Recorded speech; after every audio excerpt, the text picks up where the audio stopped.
안녕하세요. 비트코인만 모으는 청년입니다. 저는 대학교 다니던 시절 2019년도에 우연히 비트코인 단어를 처음 들었고 2020년도 중소기업 공장에 취업과 동시에 월급을 받으면서 비트코인을 모으기 시작했습니다. 저는 과거에 메이플이라는 게임을 할 때 희소한 아이템들을 묵혀두었다가 시간이 지나면 비싸게 파는 식으로 돈을 번 경험이 있습니다. 그 아이템들은 한번 나오면 영구적으로 나오지 않는다는 게 저에게 좋게 다가왔습니다. 공급은 제한되어 있는데 수요가 있으면 가격은 자연스럽게 상승한다라는 경험을 해봤기 때문에 비트코인을 빨리 모으고 싶은 마음뿐이었습니다. 취업한 지 한 달, 두 달이 되어서 모아둔 돈은 없고 월급은 한 달에 한 번만 들어오니 답답한 심정이었습니다. 취업한 지 1년이 지난 시점인 2021년 4월 14일에 비트코인이 8,100만원으로 최고점을 찍게 되었지만 바로 하락하기 시작했습니다. 저는 그래서 기회라고 생각해서 2021년 4월 20일에 기업은행에서 1,000만원의 신용대출을 냈습니다. 금리는 4.9%였습니다. 제 인생에서 처음 받은 대출이었습니다. 8,100만원을 찍고 내려온 비트코인이어서 싸다고 생각했습니다.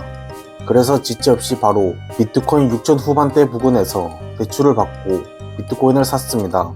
그렇게 시간이 지나면서 월급을 받으면 원금과 이자를 갚으면서 비트코인을 모아가는 와중에 2021년 6월에는 비트코인 가격이 3천 초중반대까지 하락했습니다.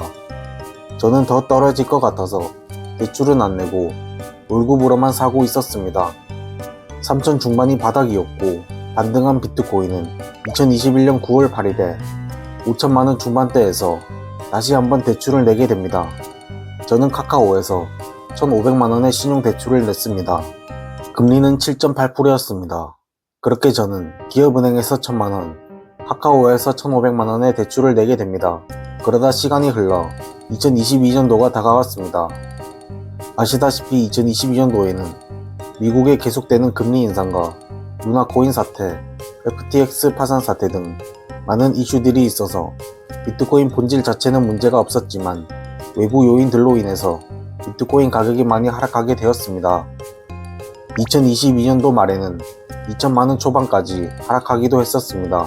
저는 하락장일 때 비트코인을 더 사고 싶고 다시 찾아온 기회였기 때문에 또다시 대출을 내기로 합니다.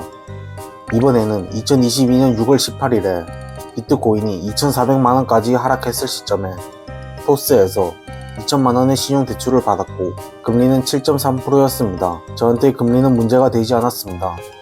원금이야 어차피 미래에 있는 돈을 끌어다 쓰는 거니 신경은 안 쓰고 이자는 비트코인이 장기적으로 우상향할 거라는 확신이 있었기 때문에 감당 가능한 선에서 대출을 받았습니다.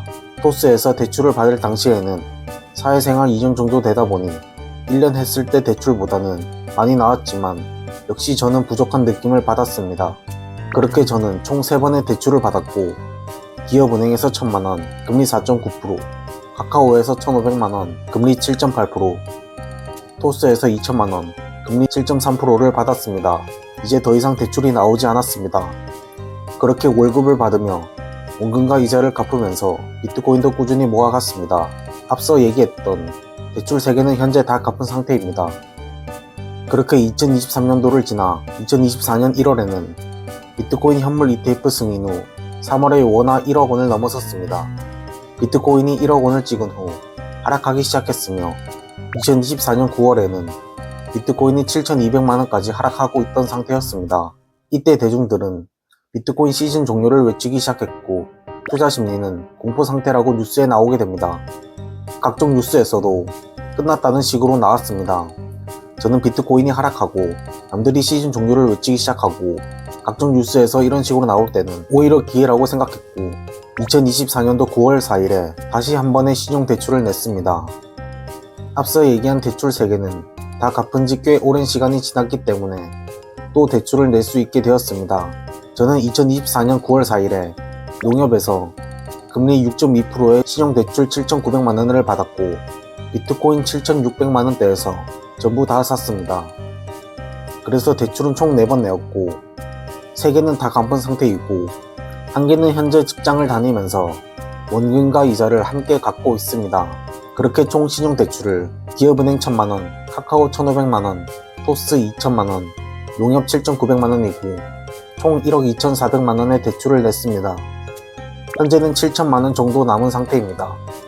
저는 제 월급에서 감당 가능한 수준만큼 대출을 내었습니다.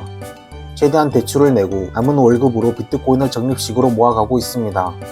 자신의 월급에서 감당 가능한 선에서의 대출은 좋은 대출로 보고 있고, 무리한 대출을 해서 선물 거래를 한다면 나쁜 대출로 보고 있습니다. 또 누군가는 그럴 겁니다.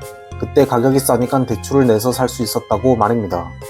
시간이 지나고 가격이 오르니 싸 보였던 거지, 아마 대부분은 더 떨어질 것 같아서 대출까지는 실행하지 못할 겁니다.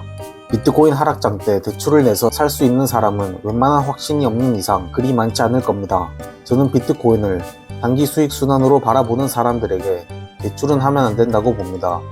비트코인은 장기적으로 모아가는 저축 수단입니다. 단기적으로 보는 사람들은 가격 변동성에 휘둘릴 게 분명합니다. 비트코인이 반토막이 났다면 좋아하는 것이 아닌 불안해서 손절을 할 것입니다. 저는 왜 대출까지 내서 비트코인을 살까요? 여러분들은 비트코인을 얼마만큼의 확신과 믿음을 가지고 있으신가요? 자신이 확신하는 만큼 비트코인을 모으는 것 같습니다. 비트코인을 조금 안다면 조금만 모을 것이고, 많이 안다면 더 많이 모아갈 것입니다. 저는 비트코인이 장기적으로 오를 수밖에 없다는 확신의 크기가 컸었기 때문에 대출까지 내서 비트코인에 올인을 했고, 지금까지도 꾸준히 모아가고 있습니다. 아시다시피 원화의 가치는 바닥을 치고 있고, 물가 상승으로 인해 구매력 또한 감소하고 있습니다. 인플레이션 방어를 위해 해지할 수 있는 좋은 자산을 모아가야 하는데, 그게 주식이 될 수도 있고 부동산이 될 수도 있고 금, 채권 등이 될 수도 있습니다. 하지만 안타깝게도 이러한 전통적인 자산들은 비트코인 대비로 보면 모두 감소했습니다. 끝으로 저는 대출을 받아서 투자하면 망한다라고 하는 각종 미디어나 유튜브에서 얘기하는 거를 보고 듣기도 했었지만, 저는 소신대로 대출을 받았습니다. 그저 가치가 매년 떨어지는 자산에서 더 좋은 자산으로 옮기고자 했을 뿐입니다. 또한 이 자본주의 시스템은 가난한 사람은 더 가난하게 만들고 부자는 더 부자로 만듭니다. 대출은 자본주의 시스템을 빠르게 이해한 사람들, 비트코인과 현 화폐 시스템의 문제점에 대해 완벽히 이해한 사람들이 하는 것이라고 생각합니다. 또한 꾸준히 장기적으로 적립식으로 모아갈 수 있는 사람들이 하는 것이라고 생각합니다. 감사합니다.